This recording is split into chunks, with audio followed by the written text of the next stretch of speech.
The room went silent the moment the lawyer stopped reading, and in that suspended breath inside the Whitmore family estate in Connecticut, every pair of eyes turned toward Richard Hale as if the air itself had changed weight. Eleanor Whitmore sat perfectly still at the head of the long mahogany table, her hands folded calmly as though she had already seen this moment long before it arrived, while Jason Whitmore leaned forward with a tightening jaw and Melissa Grant's expression flickered. Between impatience and disbelief, both of them expecting confirmation of something they had already convinced themselves was theirs. Richard Hale cleared his throat once, but the sound came out weaker than intended, his gaze briefly meeting Eleanor's as if searching for permission or warning, yet she gave none, only a quiet, steady look that made him continue. This section of the directive cannot be read in full under standard disclosure conditions,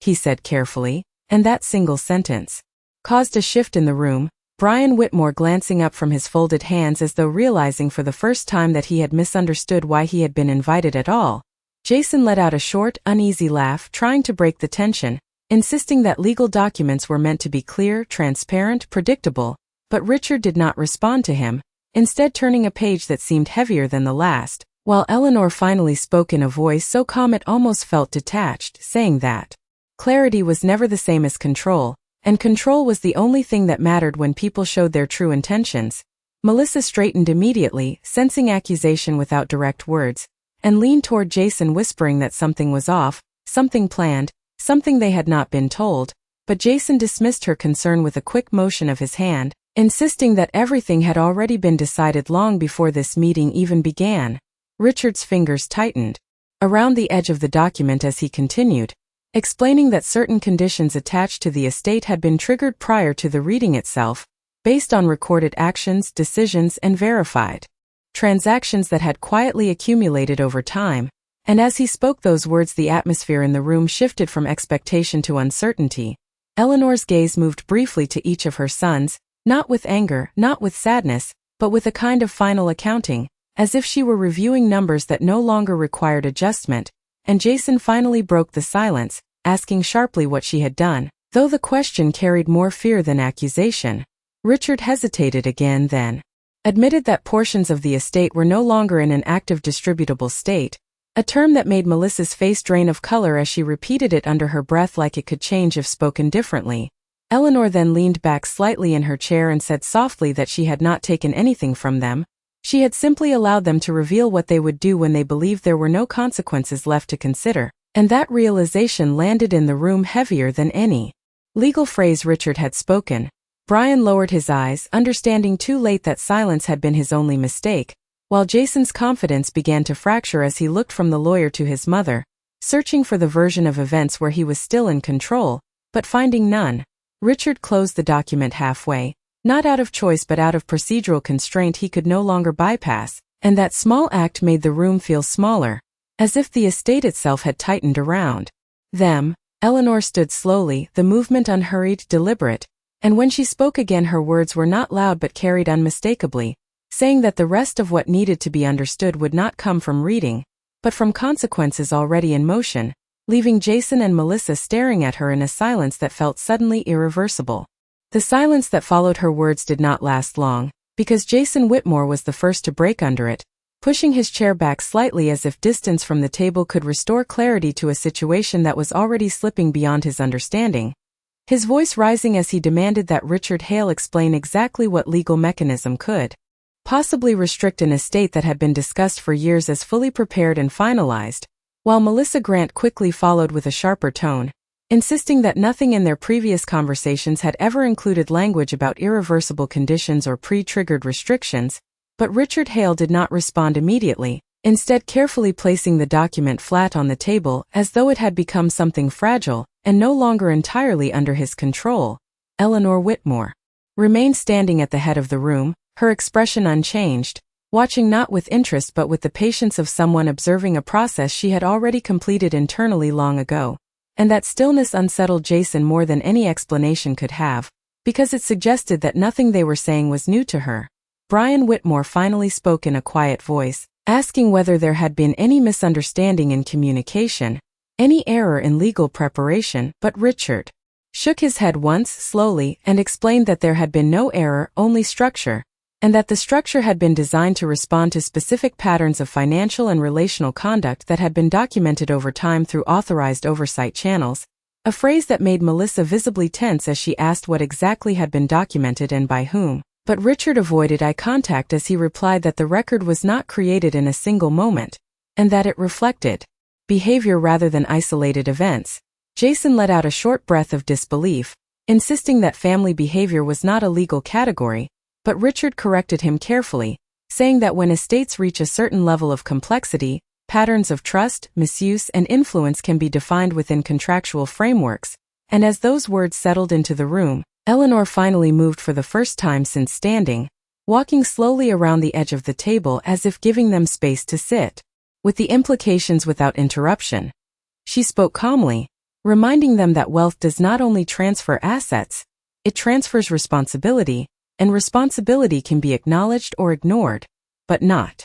erased. And as she said this, Melissa turned toward her directly, accusing her of setting traps rather than making provisions, but Eleanor responded without raising her voice, stating that no trap exists without participation, only consequences of choices made repeatedly over time. Richard then interjected, explaining that a specific activation point had been reached earlier that day when certain financial thresholds and communication logs aligned under the estate framework, and that once activated, the system required no further approval to execute its limitations, a statement that caused Jason to finally fall silent for the first time as he tried to process what could have triggered such a condition without their awareness. Eleanor paused near the window, looking out briefly at the grounds of the estate, and said that awareness had always been available, but attention had been selective, and that difference was what defined outcomes more than any legal document ever could. Brian lowered his head further, realizing that every conversation he had avoided in recent years had likely been recorded in ways he never considered,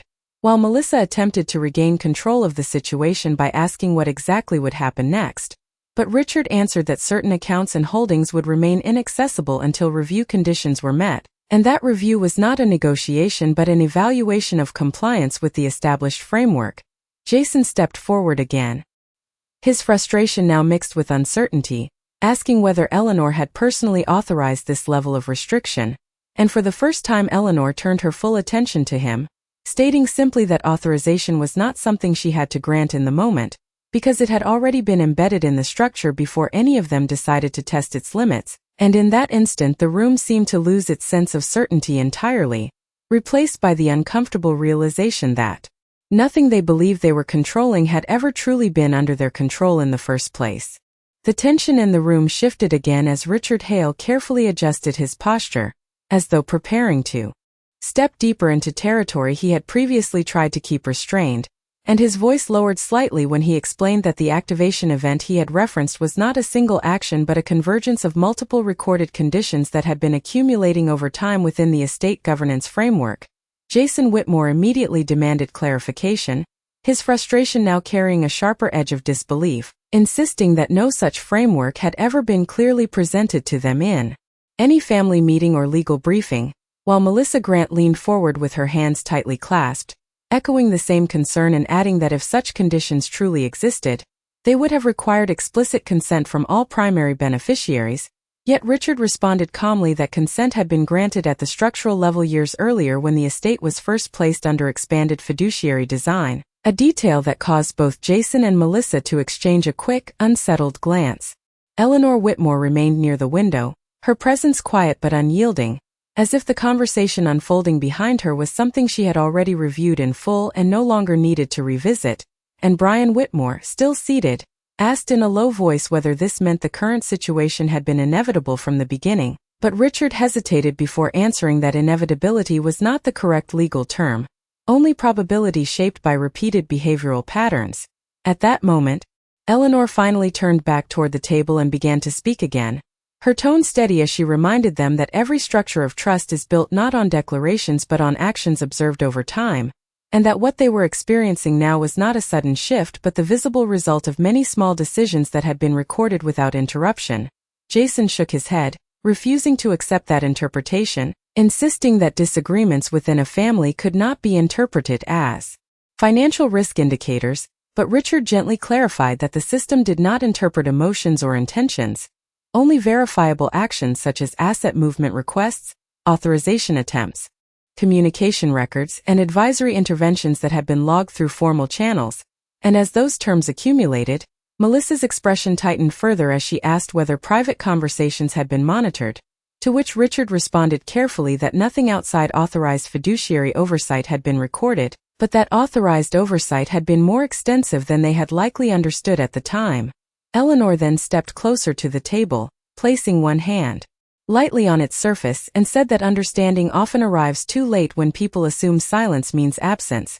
and that assumption had been the foundation of many of the misunderstandings within the family. Brian looked up at her then, asking quietly whether she had ever intended for things to reach this point, and for the first time her expression softened slightly, not in regret but in acknowledgement, as she replied that intention was never to control outcomes, only to establish boundaries that would reveal truth under pressure. Richard then resumed speaking, explaining that earlier financial review thresholds had been crossed when certain high-value asset inquiries and restructuring suggestions were documented within a short time frame, combined with external advisory confirmations that triggered a compliance review sequence, and that once initiated, the sequence required no emotional interpretation, only procedural completion. Jason exhaled sharply, pacing a small step away from the table as he tried to reconcile the idea that ordinary discussions about inheritance could be classified as triggering events, while Melissa insisted that this entire system felt designed to entrap rather than protect. But Eleanor responded evenly that protection and restriction often looked identical only to those who had benefited from lack of accountability. Richard then added that the estate framework had been designed to stabilize assets against rapid internal fragmentation and that any perceived freezing of access was temporary pending review of compliance alignment, a phrase that caused the room to fall into a heavier silence as the reality of restricted access settled in more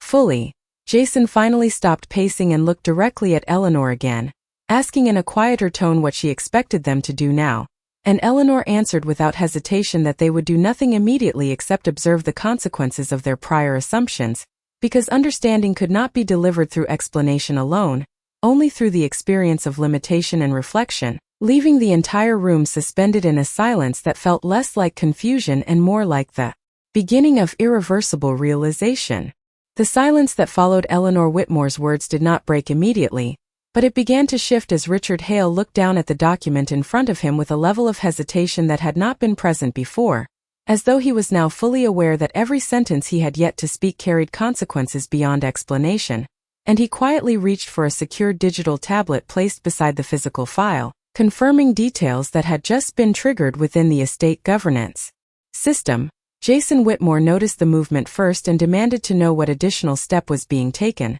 his voice sharper now, less controlled than before, while Melissa Grant turned her attention fully to Richard, insisting that no further action should be processed without direct family authorization. But Richard responded carefully that authorization had already been defined in advance through standing fiduciary instructions that operated independently of emotional consent at the time of activation. Eleanor remained standing near the window, her posture unchanged, as if she had already accepted every possible outcome of this moment long before anyone else in the room had even considered it, and Brian Whitmore sat motionless, his hands still folded but his attention now fixed on Richard's expression, which had grown increasingly focused and restrained. Richard then stated that he had just received confirmation from the estate oversight system that an internal review protocol had been formally initiated, and that certain asset categories were now temporarily suspended pending completion of compliance verification, a statement that caused Jason to take a step forward, asking in disbelief how a system could execute such a significant limitation without real-time family approval,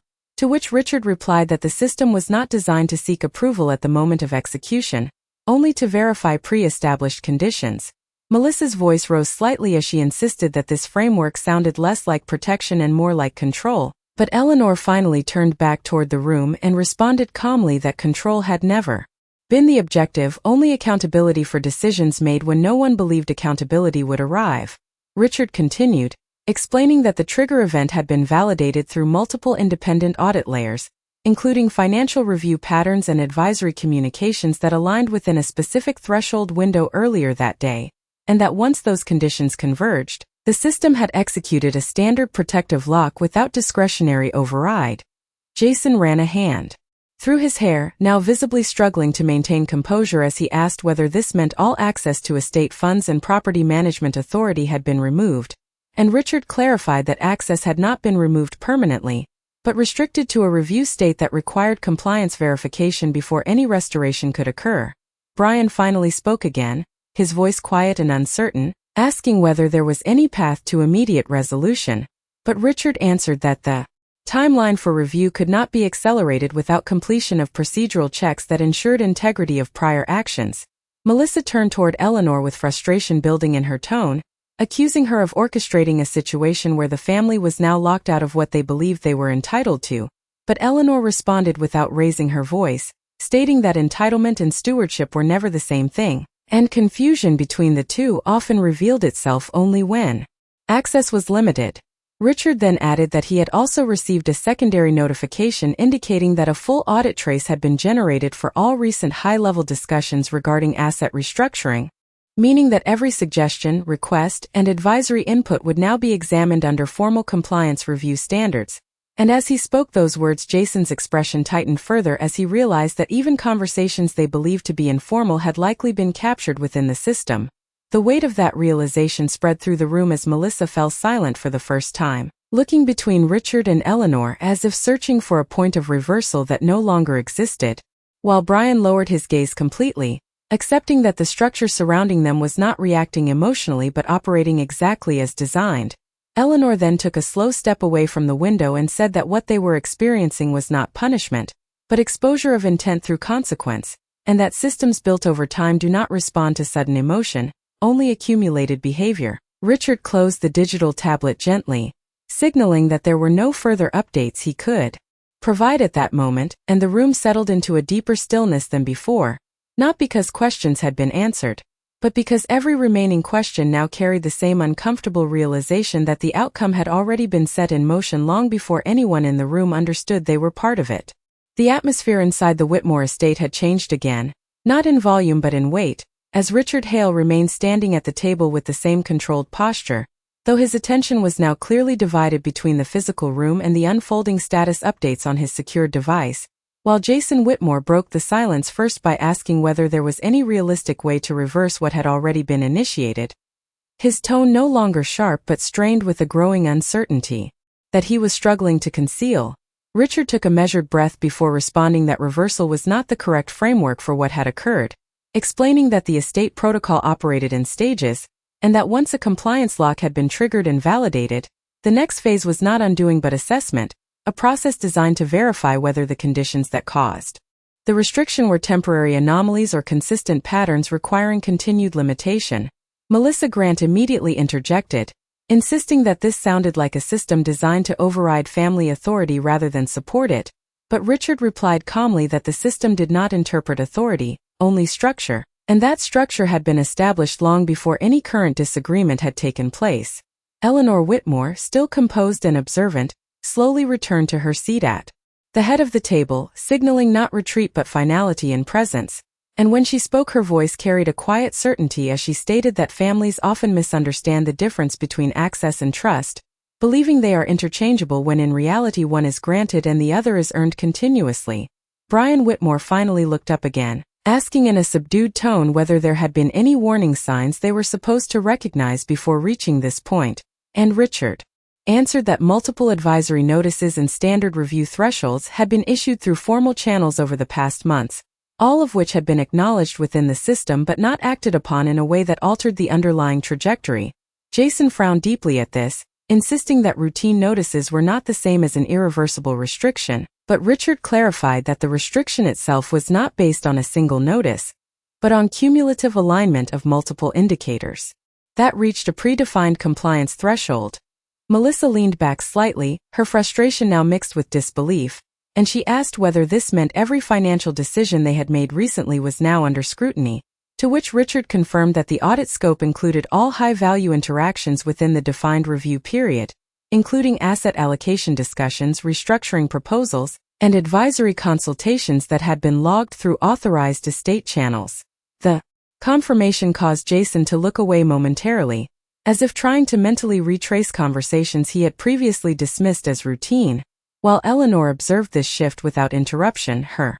expression steady as she said that accountability often feels sudden only to those who have stopped tracking their own consistency. Richard then added that the review process would not involve judgment in the emotional sense, but rather verification against the estate's established compliance criteria, and that outcomes would be determined by whether prior actions aligned with the conditions under which access had been granted in the first place. Brian spoke again, asking quietly whether cooperation during the review could influence the outcome, and Richard responded that cooperation was expected and would be recorded as part of the evaluation process, but it did not override the structural requirements of the protocol. Melissa then turned her attention back to Eleanor, her voice lower now but still tense, asking whether Eleanor had anticipated this level of restriction when the framework was first created, and Eleanor replied without hesitation that anticipation was not necessary when systems are designed to respond consistently regardless of personal expectation. Jason finally sat back down slowly,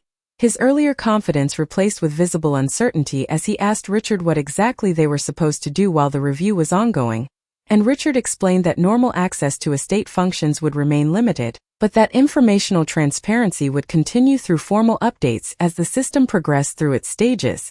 A long silence followed this explanation, not because anything was unclear, but because clarity itself no longer offered relief, and in that silence Eleanor spoke once more, stating that what they were experiencing was not collapse but correction, and that correction always feels disruptive to those who believe stability meant permanence, leaving the room suspended in a quiet realization that nothing they had previously assumed about control or ownership remained intact in the way they once believed. The room remained locked in a silence that felt heavier with each passing second, not because anything new had been said, but because everything already spoken was beginning to settle into a reality none of them could immediately reshape, and Richard Hale stood once more at the edge of the table reviewing a brief notification on his secured device before speaking in a calm but measured tone that the estate review process had now moved into its first formal evaluation stage. Jason Whitmore immediately straightened, asking what that stage actually meant in practical terms, his voice controlled but strained, while Melissa Grant leaned forward again, demanding clarity on whether any of their personal accounts or property access would be affected during this evaluation period, and Richard responded carefully that certain access points would remain restricted until the compliance review reached a determination phase, and that this was standard procedure once the system entered formal audit status. Eleanor Whitmore, seated now with her hands resting calmly on the table, listened without interruption before saying that procedures only feel harsh when they are experienced for the first time without understanding the structure behind them, and her words drew a brief glance from Brian Whitmore, who appeared increasingly uncertain about his own role in the situation. Jason then asked whether anyone in the family could intervene to accelerate or modify the review timeline, but Richard shook his head slightly and explained that the system was intentionally designed to prevent internal influence during active evaluation, ensuring that outcomes remained consistent with predefined compliance logic rather than emotional negotiation. Melissa exhaled sharply at that, her frustration now more contained but clearly unresolved, and she asked whether this meant they were effectively excluded from managing any aspect of the estate until the process concluded, to which Richard clarified that operational limitations were temporary but comprehensive, affecting decision-making authority rather than ownership status itself. Eleanor then spoke again in a steady voice, reminding them that ownership without responsibility often leads to decisions that appear reasonable in isolation but create imbalance over time, and that the structure they were now facing had been designed specifically to measure that imbalance objectively. Brian quietly asked whether there was anything they should be doing during the review period to ensure a favorable outcome,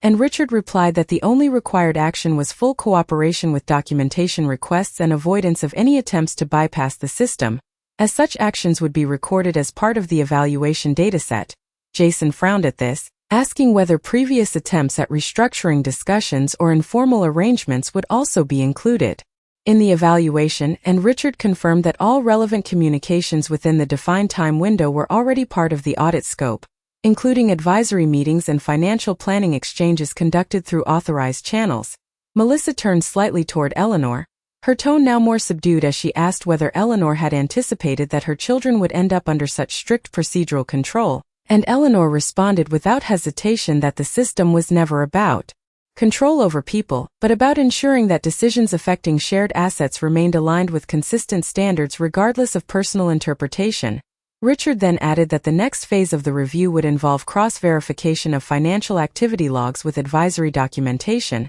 and that discrepancies, if any existed, would determine the duration of continued restriction. Jason leaned back in his chair, no longer arguing, as if recognizing that resistance no longer produced any tangible effect within the framework they were facing, while Brian remained quiet, absorbing the realization that even inaction had already been recorded as part of the broader pattern being evaluated. Eleanor finally stood again, not in confrontation but in closure of the immediate discussion, and said that what they were experiencing was not a punishment or a reversal of authority, but a structured reflection of accumulated decisions, and that understanding this distinction was the only way forward during a process that would not respond to urgency or emotion, leaving the room once again suspended in a quiet certainty that the system they were inside was already moving forward without waiting for their acceptance. The formal evaluation phase had begun, but what changed inside the Whitmore estate was not the structure of the system itself, rather the way it now felt unavoidable, as if every action and every silence carried equal weight in a process that no longer paused for interpretation. And Richard Hale stood once again at the head of the table reviewing a new set of automated confirmations on his secured device before speaking in a steady voice that the compliance review had now entered its verification cross-check stage. Jason Whitmore immediately asked what that meant in practical terms, his earlier frustration now replaced by a controlled but uneasy focus, while Melissa Grant pressed further, asking whether this stage would involve additional restrictions on their ability to manage or transfer any remaining accessible assets. And Richard explained that the system was now comparing documented financial behavior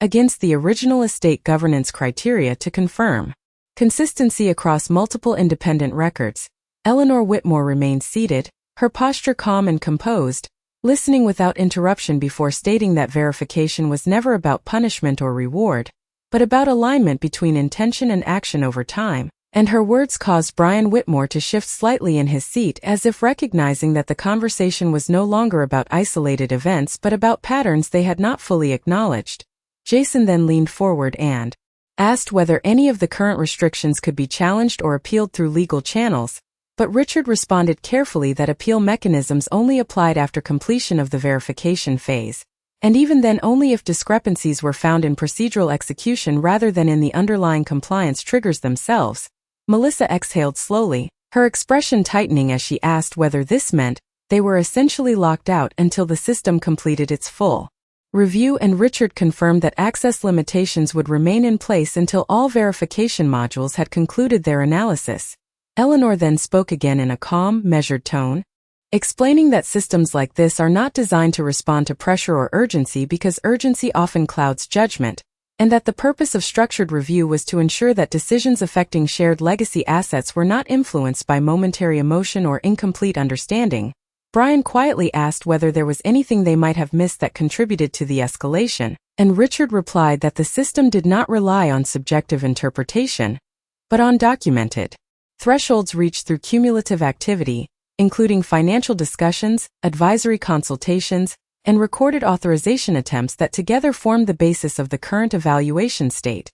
Jason frowned deeply at this, asking whether informal conversations or family discussions held outside formal meetings could also have been captured, and Richard answered that any communication occurring within authorized advisory or fiduciary contexts was included in the audit scope. Regardless of setting, Melissa turned her gaze briefly toward Eleanor, her voice lower now as she asked whether Eleanor had intentionally structured the estate to function this way, and Eleanor replied without hesitation that the structure was designed long before any of them assumed it would ever need to be activated, and that its purpose was not to control behavior but to ensure continuity of responsibility when assumptions about entitlement began to outweigh stewardship. Richard then added that the next stage of the process would involve final consolidation of all verified data streams, after which the system would generate a determination report outlining the duration and scope of any remaining restrictions. Jason leaned back again, no longer speaking, as the reality of a process independent of persuasion settled more fully into his understanding, while Brian remained still, quietly processing how many of their past assumptions might now be part of a permanent record under review. Eleanor finally rose from her seat, her movement unhurried and deliberate, and stated that what they were witnessing was not an escalation but a clarification, and that clarity often feels like loss only when expectations were never grounded in structure, leaving the room suspended in a silence shaped not by confusion, but by the slow acceptance that the system they were facing would continue its process regardless of emotional resistance or personal interpretation. The verification phase had been underway for some time, but what shifted inside the Whitmore estate was not the pace of the system, rather the emotional reality of those subjected to it, as Richard Hale reviewed another incoming confirmation on his secured device and stated in a steady tone that the compliance review had now entered its anomaly resolution stage, meaning that any inconsistencies detected across financial records, advisory communications, or authorization logs would be isolated and analyzed before a final determination could be issued. Jason Whitmore immediately asked what kind of anomalies were being referenced, his voice sharper again as frustration resurfaced beneath his attempts at control, while Melissa Grant demanded to know whether the term anomaly implied wrongdoing or simply procedural variance, and Richard responded carefully that the system did not assign moral interpretation, only structural deviation from established estate governance thresholds. Eleanor Whitmore remained seated at the table, her hands still resting calmly in front of her, observing the growing tension without interruption before stating that deviation is only visible when a standard exists, and that many people mistake discomfort for injustice when they first encounter systems built to reflect accumulated behavior rather than isolated intent. Brian Whitmore shifted slightly, asking in a low voice whether any part of this process allowed for immediate correction if something had been misunderstood, but Richard explained that correction was possible only if verified input data was found to be incomplete or improperly recorded, not if the system confirmed consistent patterns across multiple independent sources. Jason leaned forward again, asking whether this meant their entire recent financial activity was now being dissected line by line, and Richard confirmed that all high-value transactions, advisory consultations, and asset restructuring discussions within the defined review window were currently being processed through cross-validation protocols. Melissa exhaled slowly, her expression tightening as she asked whether this level of scrutiny had ever been applied to the estate before, and Richard replied that the system only escalated to this level when predefined thresholds of cumulative activity were reached, not as a discretionary action. Eleanor then spoke again in a calm voice, explaining that escalation is often perceived as sudden only because most people do not track the gradual accumulation of conditions that lead to it, and that the estate framework had always been designed to respond to patterns rather than moments. Jason looked toward her directly now, asking whether she believed this situation was the result of their actions or her design, and Eleanor answered without hesitation that design only reveals what action confirms, and that responsibility cannot be separated from the choices made under the assumption of invisibility. Richard then added that the anomaly resolution stage had already identified multiple overlapping consistency markers that would now be carried forward into the final evaluation report, and that these markers were not subjective judgments but recorded alignments between financial behavior and governance expectations. Melissa turned slightly away, pressing her fingers together as she asked whether there was any possibility that interpretation errors could still exist within the system, and Richard responded that the architecture included redundant verification layers specifically to eliminate interpretation drift, ensuring that outcomes were based on aggregated data rather than single-point analysis.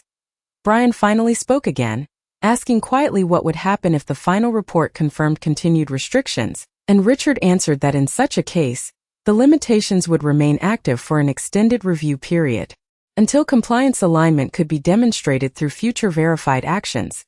Jason leaned back in his chair once more, no longer speaking, as the weight of procedural certainty replaced his earlier attempts at argument, while Melissa remained tense but silent, and Eleanor observed both of them without expression, as if witnessing a process that had already resolved itself long before anyone in the room had realized it was in motion. The estate fell into a deeper stillness as Richard concluded that the system required no further input at this stage, and that all remaining outcomes would be determined automatically based on verified data consolidation, leaving the family suspended in a reality where resistance no longer influenced direction, only understanding could change how the consequences were ultimately perceived. The final stage of the estate review began without announcement, not through a dramatic moment but through a quiet procedural confirmation on Richard Hale's secured device. as he stated in a controlled voice that the compliance system had completed its consolidation phase and was now preparing the final determination report, a statement that immediately drew Jason Whitmore's attention as he asked whether this meant a decision had already been made without any further input from the family,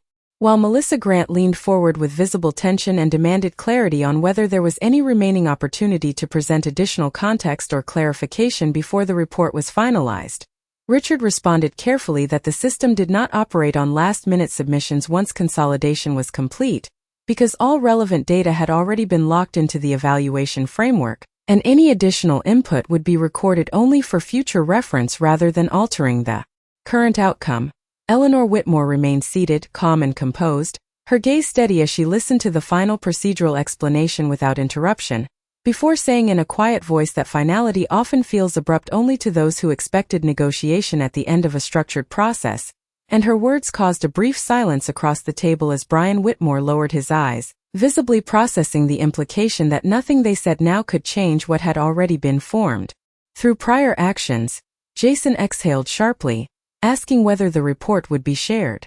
immediately or delivered through legal counsel, and Richard explained that the system would transmit the determination to authorized fiduciary representatives first, followed by formal documentation outlining the scope of continued access limitations and any conditions required for future restoration. Melissa then asked, her voice more restrained than before, whether those conditions were negotiable once issued, and Richard replied that conditions were not negotiable in the traditional sense, but could be satisfied over time through verified compliance behavior that met the system's defined thresholds. Eleanor then stood slowly from her seat, her movement unhurried, and addressed the room with a calm finality, stating that the purpose of everything they had experienced was never to create fear or control, but to reveal how quickly assumptions collapse when structure replaces convenience, and that what remained now was not debate but acceptance of outcomes shaped long before this moment. Jason looked at her for a long moment, his expression no longer defensive but conflicted, as if trying to reconcile memory with reality, while Melissa turned slightly away, her hands clasped together as she absorbed the idea that every effort to regain influence had already been measured and recorded within a system they had not fully understood. Brian finally spoke in a quiet tone, asking whether there was any path forward for reconciliation or restoration, and Richard answered that restoration was possible only through sustained alignment with the governance criteria over time, not through immediate correction or argument. As the final notification prepared to leave the system, Richard closed his device and stated that his role in the process was now complete, leaving only automated procedures to deliver the outcome. Eleanor looked once more at her family, not with anger or satisfaction, but with a calm distance that reflected closure rather than confrontation, and she said softly that understanding would come later for those willing to see beyond the moment itself. Jason remained silent, Melissa no longer spoke, and Brian sat still as the reality of the situation settled fully into the room, not as a sudden collapse but as a completed process already decided by accumulated choices, while the estate itself returned to stillness, holding within it the final truth that nothing had changed in a single instant, but everything had already been determined long before anyone had realized they were being evaluated at all.